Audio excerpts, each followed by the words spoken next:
Hi everybody, it's Russ. Welcome to My Hammers 11, and today I'm joined by, I think it's fair to say, West Ham podcast royalty. Is that nice, Oh, Phil? yeah, come on. Host Come on, of Russ. Stop Hammer Time podcast. It's Phil Williams. Hi Phil, how are you?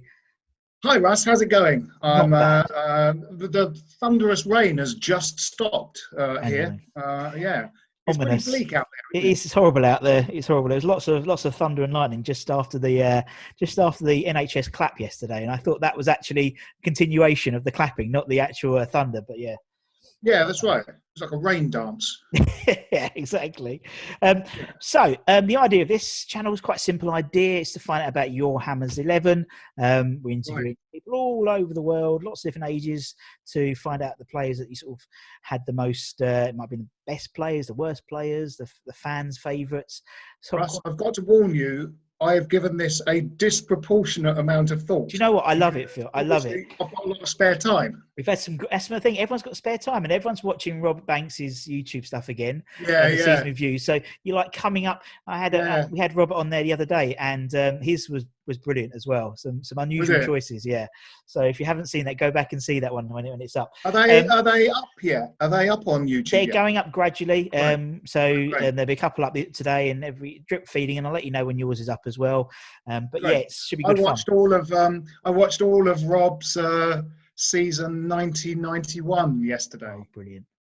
It's like the Netflix, isn't it? You've got to complete it. It's like you've done Tiger King, and now you've got to do the West Ham seasons. But yeah, absolutely. So, but what we're doing first is just to go down nostalgic lane a little bit. Is find out a few things about each guest. So, in terms of their sort of West Ham experiences. So, for you, Phil, what was your earliest West Ham memory?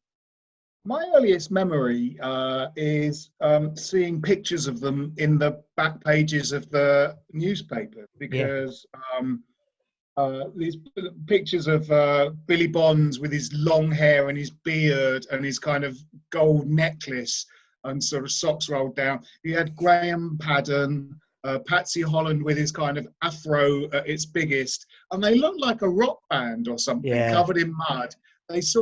There was something really cool about them. Even Trevor Brooking, the quite uptight Dudley Do-Right, Trevor Brooking had big sideys at the time. Yeah. Frank Lampard Senior was very sort of scruffy. You had Paddon, and they just looked like a rock. They didn't look like any other football team. They looked like they would look like Lynyrd Skynyrd or some sort of rock band.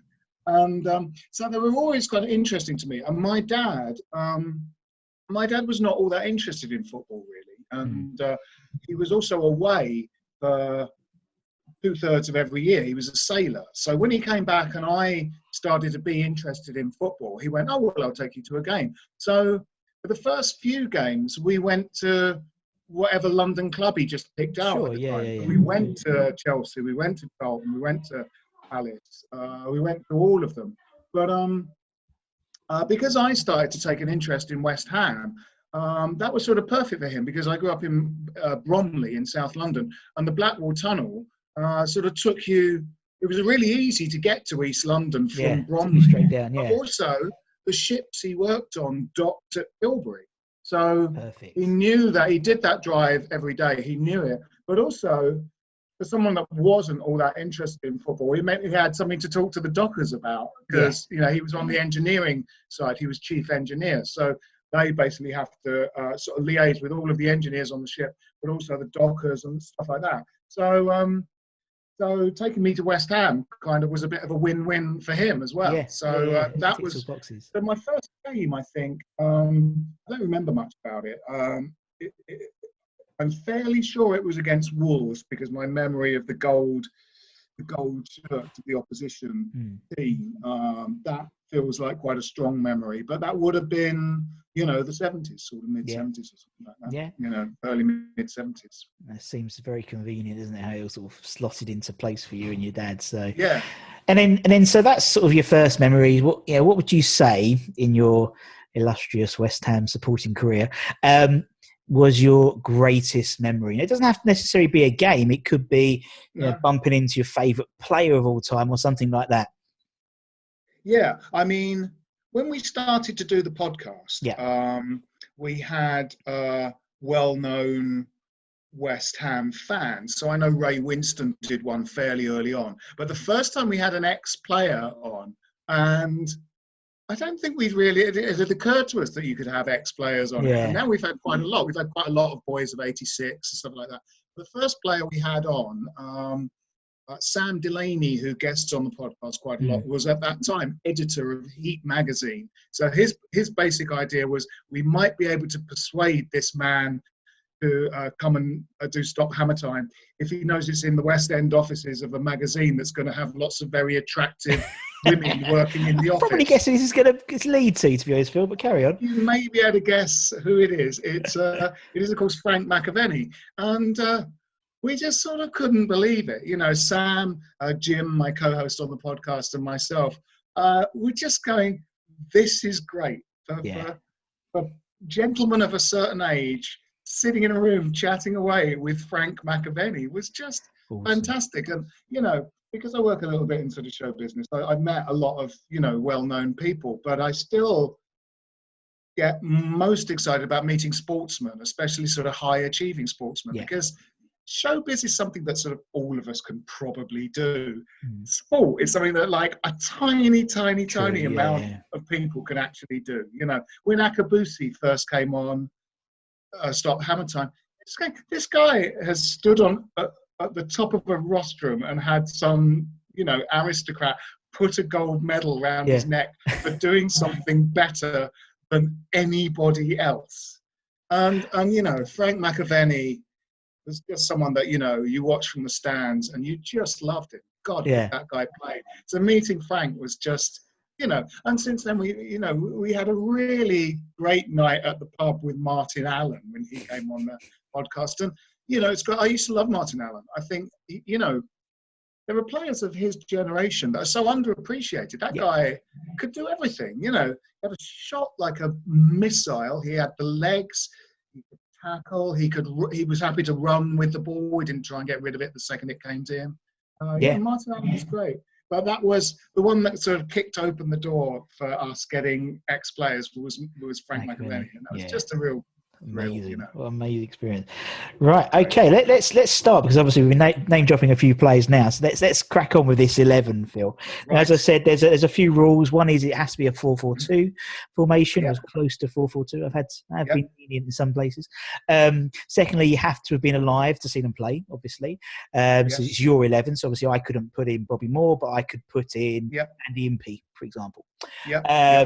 And thirdly, that seems like quite a good replacement. Andy Impey for Bobby Moore. I mean, that's yin or yang. Yeah. Yin or yang. 6 of one, half dozen of the exactly. A sliding doors type thing. And the last one is that it's your 11, so it doesn't necessarily have to be the best players. It could be the worst players, or whatever you want to do, Phil. I'm sure you've spent a lot of time thinking about it. So a lot of time on this, Russ. I'm really excited to find out about this 11.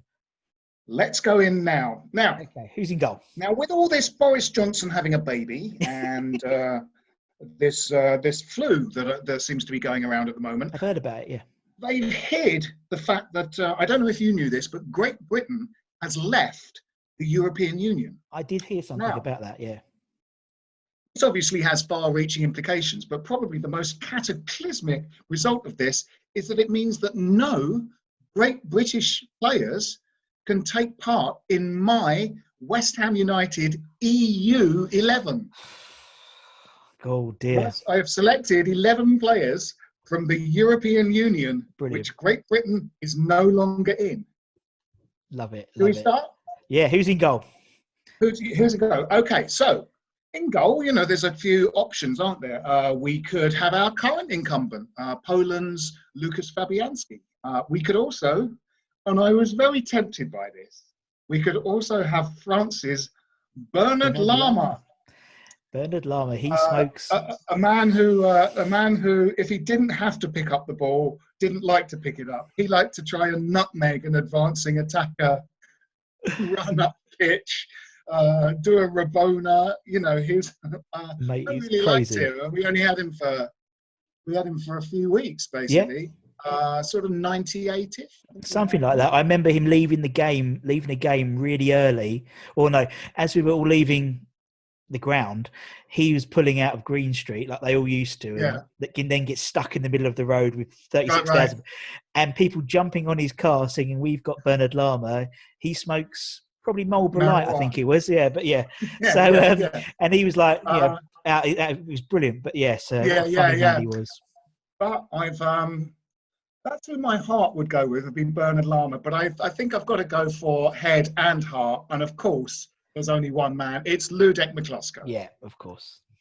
Of course, Russia isn't in the European Union, but fortunately, he lives near Moscow. Yeah, quite but close, yeah. you just have to hop over the border, then another border, then another border from Russia to Belarus to Poland to the Czech Republic, which is where he's actually from.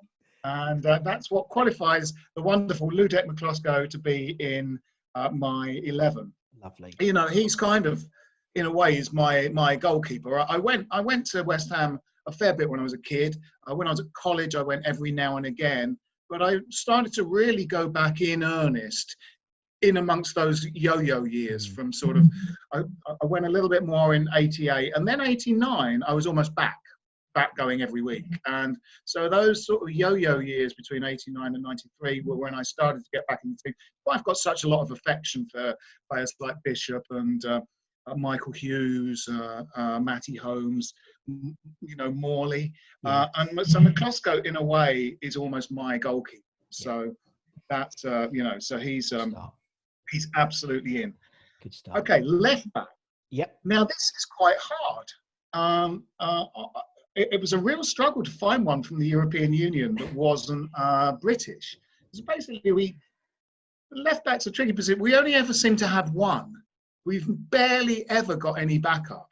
Yeah. I think when we have Kenny Brown, he could play at left backs behind either Dix or Chris Hughton or Dix again. I might be wrong about the timings there, but basically, we've only ever had one. And so this is probably the only one we had from the European Union. And it is, of course, Vladimir Labant. Labant, yeah, I was going to say Labant is the only one I could think of, yeah. Now, he is one of those that he's a sort of Roder player. He might have been bought at the tail end of Harry, but he's a Roder player. And he looked all right. He played quite a lot one season. I think it's Roder's 7th place finish. But the next year, he was sort of just miraculously dropped for sort of no reason. He looked good, and he was quite highly prized when he arrived. He played for both the Prague teams, Sparta and Slavia. And in that season where we got relegated, of course, Glenn sort of fell out with everyone. Now, Paolo, if you misbehave, I'm going to drop you, because no player is bigger than the club, Paolo. Just as a lesson to you, I'm going to drop you. There you are. Oh dear, we've lost 14 games in it. They losing streak. I don't think it was losing. They just didn't win for so long, 13 matches or something. Holy something smoke. like that. Yeah. And Labant was a sort of casualty of Roder just deciding to drop him. And so, I think he just went the next year. But there is a little bit of necessity here because he's the only left one. But he was all right. He was all right. Yeah, he was. Yeah. I think he was quite solid. I remember he was very solid. I think he had a good left foot on him as well, if I remember. Yeah, that's right. He was good at set pieces, but we never really saw him take that many. He didn't seem to get that. No one gave him the ball to take the set pieces. Okay, so putting the back on the left. Yeah. Might have been because Di Canio was in that side, and Di Canio liked to take everything, didn't he? He would fight the ball off anyway. He wanted to take everything. So throw-ons. Right. So our central defensive pairing, again, this is a head versus heart issue. We could have our current pair, Angelo Ogbonna and Issa Diop. We could Obviously, they're French and Italian. We could also have had, and I think I might have made a mistake here, but I think any pairing is okay, is quite good. So I thought about Manuel da Costa, who, apart from his bad behaviour in nightclubs and to women in general, always looked good for us, I thought. Yeah, solid. I thought He was a big personality. He was quite a thug. he had a jump on him that was unbelievable, like a basketball player. Yeah. And he had a shoot. He liked to shoot, so I thought he was good. Another guy who was great, but only played a handful of games, Hannu Tiernan. Yes. From Solid. Finland. Yeah. He's Finnish. He was in the Finnish national team with that Liverpool. His central defensive partner in the Finnish side was that Liverpool central defender, whose name evades me. Oh, anyway, is it Hyypiä? Sami Hyypiä? Sami Hyypiä, yeah, that's right. Sorry. Yeah. They were Finland's central defensive pairing, and apparently a very good pairing. Tiernan looked great for us, and that was, in fact, the season after we'd sold Rio and replaced him with Hayden Fox, the urinator, Rigobert Song, and Christian Daly. And Hayden Fox, there was a problem with his work permit, wasn't there? So it took us a long time to sign him. But Harry was hanging out to sign Hayden Fox for seemingly years. And then when he came, he didn't seem to play much. Maybe he arrived injured or something, like Richard Hall did, and Simon Webster. But he went to when Harry went to Portsmouth, did he bring him with him to Portsmouth? I have a vague memory of Fox playing for Portsmouth. I think he might have done, but he barely played.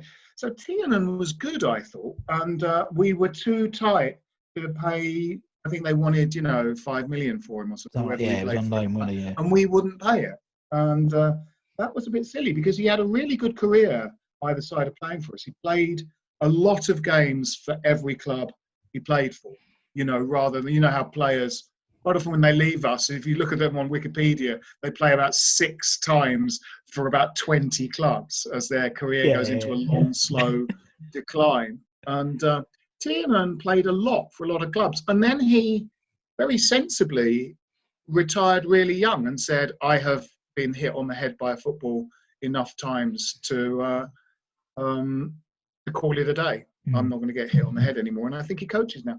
So I sort of think that possibly Da Costa and Tiernan is the one I should have gone for. But what I did do is get the old gang together. Mark Reaper and Slaven Bilic. Oh, God, how Denmark solid. and the Czech Republic, They were great. We had both of them for a relatively short time. Reaper really grew into that role. Yeah. He was a little shaky when he first arrived, but by the end, we loved him, the Grim Reaper. And Bilic was very classy, but very dodgy knees.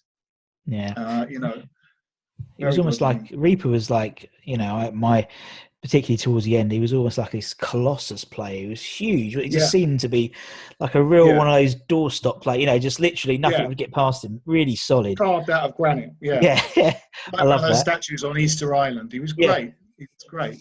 And Bilic, it's good to have a central defensive pairing where sort of one of them kind of marshals the defense. That's what Bilic has in spades, is leadership, True. Very true. So, to see Reaper and Bilic back together, that would be good. I mean, we have to, with all of these players, we have to stress that we want them at their best. Some of these players, we didn't necessarily see their best all the time, which brings me to our right back. Okay, yes. Again, the European Union's been quite kind to us. What we do quite a lot is buy fullbacks at the end of their career. Stuart Pearce, Nigel Winterburn, Rufus Brevett, Chris Powell, and certainly 2 EU players we got towards the end of their career. Mr. Guy Demel, the sophisticated smoking jacket wearing Guy Demel with cigarette holder, and Lars Jakobsen, who I think was probably knocking on a bit when we got him. Yeah. Both of them were pretty good, I thought. But I've gone with, I should mention, 5 of my 11 were Hammers of the Year. 5 of them. And another one was runner-up. Bilic was runner-up to Dix. So 5 of them, because obviously McCloskey was Hammer of the Year. So my right back is another Hammer of the Year. It's Sebastian Schemmel from France. He was in my team. I loved him. He had one fantastic season for us, didn't he? Actually, a good 11 would be an 11 Hammers of the Year. Yeah, that'd be a good 11. That'd be good. Yeah. So Sebastian Schemmel was fantastic when he first came for us, and then I think he might have had a year on loan for us, and then we signed him permanently, and his career fell off a cliff. Yeah. His form just deserted That him. happened quite a lot for us. We'd sign players on loan, and they do really well. But as soon as they signed, then the form just went out of the tape completely. Yeah. There I was, like of that. course, Harita Ilunga, who Yes. must be in the at-risk category for coronavirus because he'll be in his early 70s by now. Bless, yeah, I probably imagine. something like that. Harita Ilunga. Bless him. Yeah. I But like that. when we got him, he was somewhere in his 50s when we got hold of him. Yeah, it was just about before pre bus pass, so he was all right. Yeah. No, I like that. That's solid. But of course, yeah. So that's my back four is Labant, Reaper, Bilic, and Schemmel, and I think that's all right. That's pretty solid, isn't it? I'm not being funny. Not bad, is it? No, that's good. Right, let's crack on with midfield then, Phil. So left side midfield. Now, there are a couple of options here. One was, of course, Alessandro Diamanti, who had a left foot like a magic wand. But I was a little bit worried about his ability to sort of get up and down on the left because Good I point. can't remember how pacey Labant was, but I suspect not that pacey, but would have had a good cross on him. So rather than a fancy Dan on the left, doubling up with Vladimir Labant, I've gone for the very solid, reliable, professional Marc Keller from France. Now, Keller was a little bit of a utility player. Yeah, he was. Like a Jonathan Spector or a Keith Rowland or a Kenny Brown. And was sort of kept out of the side in that position by Stan Lazaridis, Skippy. But Keller was good. He was a really good, solid player. He played for France. He knew what he was doing. Never really let us down, in the same way that, in the cup final when Hayden Mullins was banned for the final.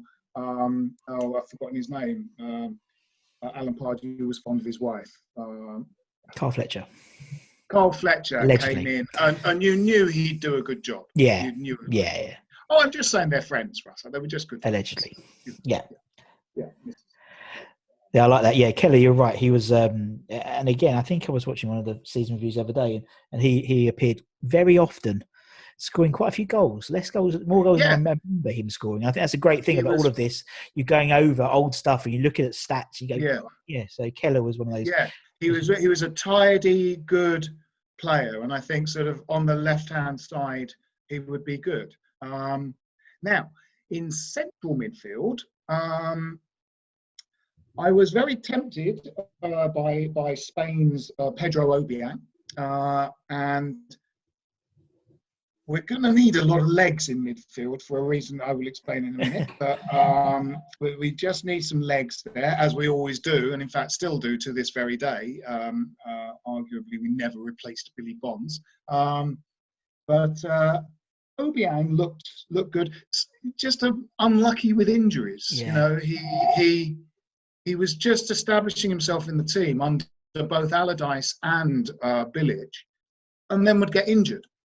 And then go missing for weeks and weeks, and then would find it hard to get back in the team. I thought, he was a little hard done by in his West Ham career, Obiang, but in a sense, it was difficult for the managers as well because he kept getting injured. And so I've gone, just because I don't really know enough about Obiang, didn't see enough of him, but we did see enough until he got injured of Valon Barami from Switzerland, who...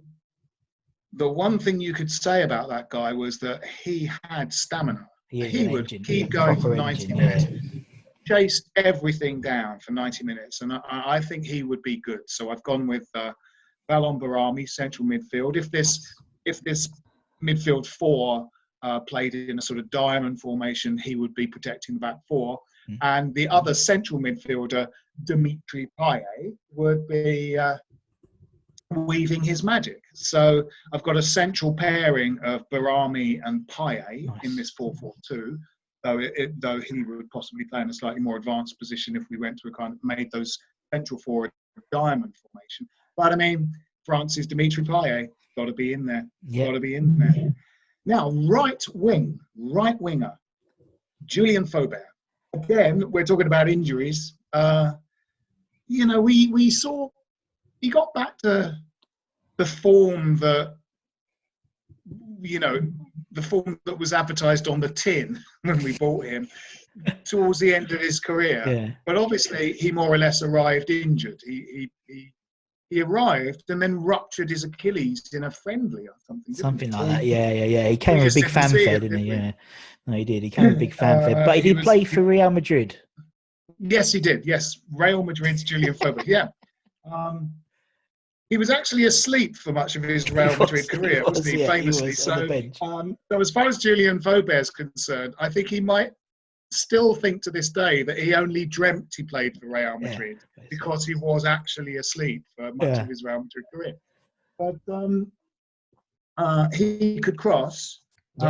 We didn't see the best of him, but if we imagine a non-injured Julian Faubert, I think he gives you that pace up the left. And with Schemmel, who was quick up the right, with Schemmel behind him, I think that makes our right side very strong. And again, I'm stressing a fit Julian Faubert. Yes.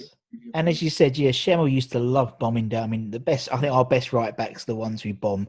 And he used to bomb down that right back. And, so you could see him and Faubert potentially overlapping. Very strong. Yeah, absolutely. Very strong. Absolutely. In fact, a kind of, slightly underappreciated component of our wonderful final season at the Boleyn was Carl Jenkinson up the right. True. I mean, he lacked defensive qualities a bit, but boy, did he get forward, and he could put in a good cross, Jenkinson. And he was quick as well. Cresswell and Jenkinson at their best made that a really good team. Yeah. So up front, of course, Dimitri Payet, Hammer of the Year. Up front, we have 2 Hammers of the Year. Now he's on his own up front. I did have a notion of ordering him to play on the right instead of Julian Faubert, and he might do that, but he was his own man. It is, of course, Paolo Di Canio.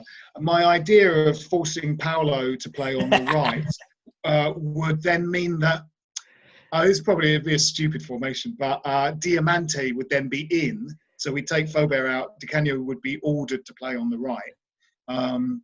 So you'd have Keller, you'd have one solid winger, and then one madman playing on the right. And then another madman with Diamante. Yeah. So it would be a pretty mad team with Payet, Diamante and Di Canio in it. Jesus. So I haven't. Di Canio is up front. He's one of the front 2. No arguments there. He's Paolo Di Canio. He is partnering Marko Arnautovic. Oh, Arnie. Marko Arnautovic. 2018 Hammer of the Year and 2000 Hammer of the Year up front, with 2016 Hammer of the Year behind them in the form of Dimitri Payet. So that is some skill there. There's some skill there. There is some ball playing definitely there. Yeah. I love that.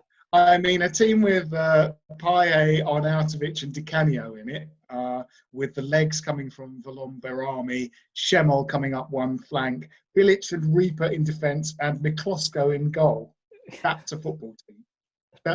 Of course, with Arnautovic and Paolo Di Canio, you would literally never see anybody head the ball. There'd be a bigger chance of Ludek Miklosko heading the ball than anyone in the sort of front 6 players. You could only sort of hope that maybe Schemmel might arrive late and head it into the net. The back post, yeah. Maybe Berami might be. But when we had corners, Bilic Reaper would get up for corners. Yeah. So they head the ball in. But lovely. Certainly Paolo and Marco are not keen headers of the ball. No.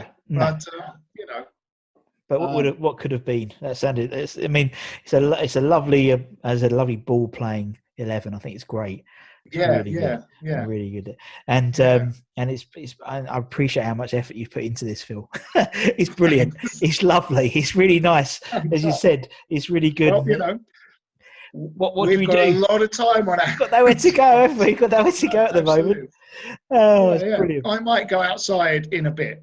Yeah, and just see what the sun looks like. Yeah, well, it's peeing it down in Hornchurch at the moment, so it might be coming. All right, it's stopped soon. here, but it's good. funny. Still a bit damp. Well, thanks very much for your time, Phil. It's been brilliant chatting to you. Thank you, Russ. It's been a pleasure. It's been really, really fun, and hopefully you all enjoyed watching it. It's really enjoyable. Yeah. And please, go through and like and share and comment and watch all the others in the playlist. And and take care and stay safe, Phil. And stay safe. Great. Thanks a lot, Russ. It's still going to be. It's all going to be really sort of. All of these videos are going to be really sort of out of date in about hopefully 5 weeks' time, where everyone's back to normal. But it doesn't matter. Anyway, thanks for a lot of. This will be part of the huge raft of content that's been produced while everyone's on lockdown. So people will still be kind of watching things that were made on lockdown, even when lockdown ends, unless they're all outside playing volleyball in the sun. Yeah, exactly. Or going to the pub eventually. Going to the pub. Brilliant. All right, Thanks, mate. Phil. Cheers, man. Thanks, Russ. Take care. Cheers. Come on, you Irons. Come on, you Irons.